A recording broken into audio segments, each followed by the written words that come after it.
You've finished the reno, taps are in, tiles look great, but something's missing. Accessories. They're the difference between a bathroom that works and one that feels finished. Let's look at 5 easy ways to style your space without going overboard. Tip 1. Add a statement mirror. A beautiful mirror instantly elevates your space. Arch LED and framed, there's endless options. Just make it feel intentional. Tip 2. Bring in life. Bathrooms love greenery. Add a plant, real or fake, for texture and softness. Bonus points if it thrives on neglect. That makes it easy to care for. Tip 3. Upgrade your soap game. Matching accessories like soap pumps, trays or tumblers pull the whole vanity together. It's a small thing that makes a finishing impact. Tip 4. Layer with texture.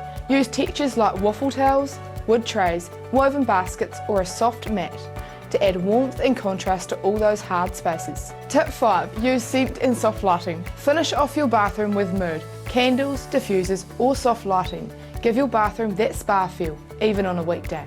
Good accessories don't just look nice. They make your space more comfortable, more personal and more you. And if you're not sure where to start, stick with one finish, keep it simple and build from there.